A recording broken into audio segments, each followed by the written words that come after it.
आऊज़ु बिल्लाहि मिनश शैतानिर रजीम बिस्मिल्लाहिर रहमानिर रहीम। मैं हूं सरदार आमिर ज़हीर एडवोकेट और आप देख रहे हैं मेरा YouTube channel House of Justice. मुश्तरका खाता की तकसीम का जो मुकम्मल प्रोसीजर है वो मैं आपको एक वीडियो दिखाता हूं और उसमें स्टेप बाय स्टेप जो जो प्रोसीजर होता है वो दिखाऊंगा और उसमें आपको फ़ायदा क्या है मुश्तरका खाता तकसीम करवाने का, और उसका अगर वो मुश्तरका खाता आप तकसीम नहीं करवाते तो नुकसानात क्या हैं। लेकिन चूँकि बार बार मुश्तरका खाता की तकसीम के बारे में सवाल पूछा जाता है और उसके लिए कौन से डॉक्यूमेंट्स रिक्वायर होते हैं, ये सारे सवालात पूछे जाते हैं, तो इसलिए मैं कोशिश होती है कि जब भी कोई मुश्तरका खाता के बारे में वीडियो अपलोड करूं तो उसमें डॉक्यूमेंट्स जो रिक्वायर होते हैं वो भी ज़रूर बताऊं। तो मुश्तरका खाता की जब आप तकसीम करवाते हैं, एक तो सिंपल सी एप्लीकेशन तहसीलदार को दी जाती है और ये बात याद रखनी है कि जितने खेवट होंगे हर खेवट का एक अलग केस होगा। एक केस में आपने दो खेवट मेंशन नहीं कर सकते। अगर आप करेंगे, जब एप्लीकेशन वो तैयार करके केस सारा तैयार करके तहसीलदार के पास लेके जाएंगे तो वो वहाँ से आपको वापस कर देगा कि एक खेवट की एक अलग फाइल तैयार करें। उसके बाद आपने जो डॉक्यूमेंट्स लेने हैं, सबसे पहले आपने फ़र्द मुफस्सल लेना है। हर खेवट का आपको अलग अलग फ़र्द मुफस्सल मिलेगा। पटवारी के पास जाएंगे तो वहाँ से वो आपको जिस खेवट की आप तकसीम करवाना चाह रहे हैं उसका फ़र्द मुफस्सल देगा। फ़र्द मुफस्सल क्या होता है कि जिसमें तमाम डिटेल्स होती हैं कि कौन कौन से इसमें मुश्तरका मालिक हैं। इसी तरीके से अगर जितने भी खेवट आप तकसीम करवाना चाह रहे हैं, एक है, दो है, पाँच हैं, 10 हैं, हर खेवट का आपको अलग से फ़र्द मुफस्सल मिल जाएगा। इसके साथ अक्स शजरा किश्तवाड़ आपने वो लेना है, शराइत वाजिबुल अर्ज़ वो लेना है, नक्शा अलिफ, बे और जीम, ये तीन नक्शे होते हैं, ये भी आपने बनवाने हैं। इसमें नक्शा अलिफ और नक्शा बे आपको जब केस दायर करना हो तो साथ लगाना ज़रूरी होता है, जबकि नक्शा जीम वो बाद में बनता है, उसको आपको बाद में बनवाना पड़ेगा। जब अदालत की तरफ से, तहसीलदार साहब की तरफ से आपको ऑर्डर किया जाएगा तो फिर बनवाकर जमा करवाना पड़ेगा। लेकिन जो बाकी डॉक्यूमेंट्स हैं वो आपको दावा दायरी के वक्त चाहिए होंगे। जब आप तकसीम की एप्लीकेशन तहसीलदार साहब के पास लगाएंगे तो ये सारे डॉक्यूमेंट्स जिसमें फ़र्द मुफस्सल, नक्शा अलिफ, नक्शा बे, शराइत वाजिबुल अर्ज़ और अक्स शजरा किश्तवाड़, हर खेवट के ये सारे डॉक्यूमेंट्स आपको चाहिए होंगे। अगर आपके पास ये डॉक्यूमेंट्स मौजूद हैं तो फिर आप ये सारे डॉक्यूमेंट्स ओरिजिनल आपको लगा के देना पड़ेंगे। हर खेवट की अलग फाइल तैयार करेंगे और जाके तहसीलदार साहब को देंगे। इसमें एक और भी चीज़ है कि अगर तो सारे मुश्तरका खातादार राज़ी हैं तो फिर तो आसानी से वो जल्दी तकसीम हो जाती है। लेकिन अगर मुश्तरका खातादार में कुछ लोग ऐसे हैं जो राज़ी नहीं हैं या सारे ही राज़ी नहीं हैं तो फिर उनको आप पार्टी बनाएंगे और सबको समन जाएंगे। समन जाके जिन जिन को वो समन वसूल होते हैं वो आ जाते हैं कोर्ट में, अपने वकालतनामे वगैरह देते हैं तो वो अपना जवाब देंगे, फिर आगे चलेगा केस। जो नहीं आएंगे वो एक्स पार्टी हो जाएंगे। लेकिन अगर राज़ी हो जाएं सारे लोग या जो भी लोग राज़ी हो जाते हैं तो उसमें ये होता है कि केस जल्दी हल हो जाता है, क्योंकि जो राज़ी है वो आके कोर्ट में बयान दे देता है कि हमें इतराज़ नहीं है, तकसीम कर दी जाए।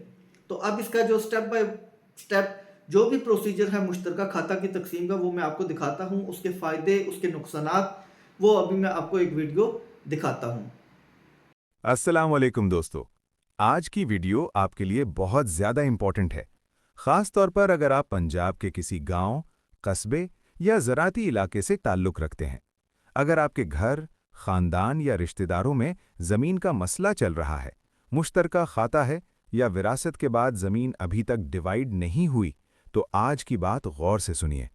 सबसे पहली बात जो आपको याद रखनी चाहिए वो ये है कि अगर आज आपने अपनी ज़मीन को लीगली क्लियर नहीं किया तो कल यही ज़मीन आपके लिए सबसे बड़ी टेंशन बन सकती है। पाकिस्तान में, ख़ास तौर पर पंजाब में, ज़्यादातर ज़मीनी झगड़े मुश्तरका खाता की वजह से पैदा होते हैं। अक्सर ऐसा होता है कि वालिद साहब का इंतकाल हो जाता है और उनकी ज़मीन वारिसों के नाम ट्रांसफ़र हो जाती है। मिसाल के तौर पर 4 भाई और 2 बहनें होती हैं और सबके नाम एक ही खाते में आ जाते हैं। कागजी तौर पर सब मालिक होते हैं, लेकिन 20 कनाल ज़मीन को फिजिकली डिवाइड नहीं किया गया, ना ये तय हुआ कि कौन सा हिस्सा किसका है। इसका नतीजा क्या निकलता है? सबसे पहला नुकसान कब्जे के झगड़े। दूसरा नुकसान ये कि रास्ता और पानी के मसले पैदा हो जाते हैं। तीसरा नुकसान ये कि ज़मीन बेचना मुश्किल हो जाता है, क्योंकि कोई भी बायर मुश्तरका खाता खरीदना पसंद नहीं करता। और चौथा सबसे बड़ा नुकसान ये होता है कि लोग सालों तक अदालतों के चक्कर लगाते रहते हैं। इसीलिए गवर्नमेंट ने ये सिस्टम इंट्रोड्यूस किया ताकि आम लोग कम खर्च और कम वक्त में अपनी ज़मीन को लीगली डिवाइड करवा सकें।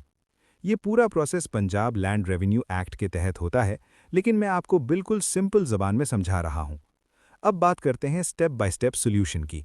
स्टेप नंबर 1 है एप्लीकेशन। अगर आप मुश्तरका खाता डिवाइड करवाना चाहते हैं, तो आप या आपके ख़ानदान का कोई भी फ़र्द अपनी तहसील के तहसीलदार ऑफिस में एक सिंपल सी एप्लीकेशन दे सकता है।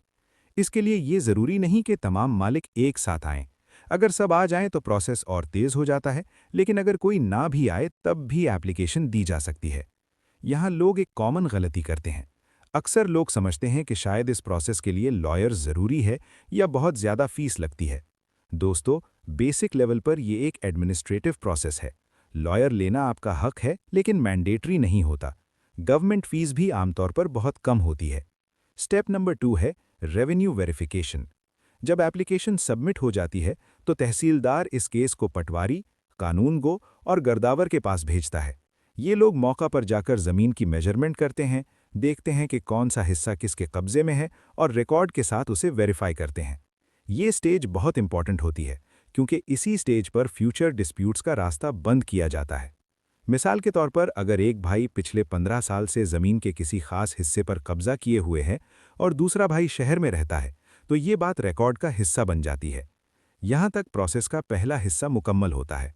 अगला हिस्सा और भी ज़्यादा इंपॉर्टेंट है, जहाँ हम बात करेंगे कि अगर मालिक आपस में राज़ामंद ना हो तो क्या होता है और किन गलतियों की वजह से लोग अपना केस खराब कर देते हैं। अब बात को आगे बढ़ाते हैं और समझते हैं कि अगर मुश्तरका खाता के मालिक आपस में अग्री ना करें तो सिस्टम कैसे काम करता है। स्टेप नंबर 3 है रजामंदी या इख्तिलाफ। अगर तमाम शरीक मालिक आपस में रजामंद हो जाएं, तो सबसे आसान तरीका ये होता है कि तहसीलदार की सुपरविजन में ज़मीन को बाहमी रजामंदी से डिवाइड कर दिया जाता है। हर शख्स को उसका हिस्सा मिल जाता है और कोई झगड़ा बाकी नहीं रहता। लेकिन अक्सर ज़िंदगी में ऐसा नहीं होता। अक्सर भाई कहते हैं मुझे फ्रंट वाली ज़मीन चाहिए, कोई कहता है मुझे रोड के साथ वाली ज़मीन चाहिए, कोई कहता है मुझे पानी के करीब वाली ज़मीन चाहिए। यहीं से इख्तिलाफ शुरू होता है। इस सूरत में कानून ये कहता है कि ज़मीन को वंडा के उसूल पर डिवाइड किया जाएगा, यानी हर मालिक को उसके शेयर के मुताबिक बराबरी का हिस्सा दिया जाएगा, चाहे वो आगे हो या पीछे। यहाँ एक और कॉमन गलती होती है जो लोग अक्सर करते हैं। लोग इमोशनल होकर रेवेन्यू स्टाफ के साथ बहस और लड़ाई शुरू कर देते हैं। याद रखें, गुस्सा आपका केस खराब करता है। बेहतर तरीका ये है कि आप अपनी बात लीगल तरीके से रखें। अगर कोई मसला हो तो लिखित ऑब्जेक्शन दें और अपना रिकॉर्ड स्ट्रॉन्ग रखें। स्टेप नंबर 4 है नक्शा और फाइनल रिकॉर्ड। जब तकसीम फाइनल हो जाती है तो ज़मीन का प्रॉपर नक्शा तैयार किया जाता है। उसके बाद हर मालिक का अलग खाता कंप्यूटराइज्ड रिकॉर्ड ऑफ राइट्स में एंटर कर दिया जाता है। इसका मतलब ये होता है कि अब आप मुश्तरका मालिक नहीं रहे, अब आप अपनी ज़मीन के मुकम्मल और वाहिद मालिक बन चुके हैं। इसके बाद आप अपनी ज़मीन बेच भी सकते हैं, मॉर्गेज भी रख सकते हैं या अपनी मर्जी से यूज़ कर सकते हैं, और कोई भाई, कज़न या रिश्तेदार आकर उस पर क्लेम नहीं कर सकता। अब इस सिस्टम के चंद बड़े फ़ायदे समझ लीजिए। सबसे पहला फ़ायदा ये है कि ज़मीनी झगड़े कम हो जाते हैं। दूसरा फ़ायदा ये कि अदालतों पर बोझ कम होता है। तीसरा फ़ायदा ये कि आम आदमी का वक्त और पैसा दोनों बच जाता है। और चौथा फ़ायदा ये कि विरासत के मसाइल वक्त पर हल हो जाते हैं। एक इम्पॉर्टेंट लीगल बात यह भी है कि ये तकसीम एडमिनिस्ट्रेटिव होती है। अगर किसी शख्स को लगता है कि उसके साथ नाइंसाफ़ी हुई है, तो उसके पास राइट होता है कि वो रेवेन्यू अपील फाइल करे या सिविल कोर्ट से रुजू करे। यानी कानून आपका रास्ता बंद नहीं करता, बल्कि आसान करता है। कुछ प्रैक्टिकल टिप्स भी याद रखें। कभी भी सिर्फ ज़ुबानी बात पर भरोसा ना करें, हर चीज़ लिखित में रखें। पटवारी रिकॉर्ड खुद भी चेक करें, और सबसे इम्पॉर्टेंट बात यह कि मसला बढ़ने से पहले उसे हल करने की कोशिश करें। आखिरी बात दोस्तों, मुश्तरका खाता असल में एक टाइम बॉम्ब होता है। जितनी देर आप डिले करते हैं, उतना ही मसला बढ़ता जाता है। अगर आज आपने कदम उठा लिया, तो कल आप और आपके बच्चे सुकून से ज़िंदगी गुजार सकते हैं। तो व्यूअर्स, ये थी आज की वीडियो के मुश्तरका खाता की तकसीम किस तरीके से होती है, उसका फ़ायदा अगर आप तकसीम करवा लेते हैं तो क्या होता है, अगर तकसीम नहीं करवाते तो उसके नुकसानात क्या हैं, और अगर कोई शख्स किसी मखसूस हिस्सा पर काबिज़ है उसकी क्या अहमियत है। ये सारी चीज़ें आज की वीडियो में मैंने आपको बता दी। उम्मीद है आपको जो मुश्तरका खाता की तकसीम के बारे में अगर कोई सवाल था माइंड में वो क्लियर हो चुका होगा। लेकिन इसके बावजूद अगर कोई सवाल है आप कमेंट सेक्शन में वो सवाल पूछ सकते हैं। मैं कोशिश करूँगा कि वहाँ पर भी जवाब दे दूँ। अगर वो लंबा कोई ऐसा सवाल हुआ जो वहाँ जवाब देना पॉसिबल ना हो तो फिर मैं उस पर अलग से वीडियो बना के अपलोड कर देता हूँ। तो ये थी आज की वीडियो। उम्मीद है वीडियो पसंद आएगी। अगर वीडियो पसंद आई तो चैनल को सब्सक्राइब करना ना भूलिएगा। इसी के साथ इजाज़त चाहता हूँ। अपनी दुआ में याद रखिएगा। फ़ी अमानिल्लाह।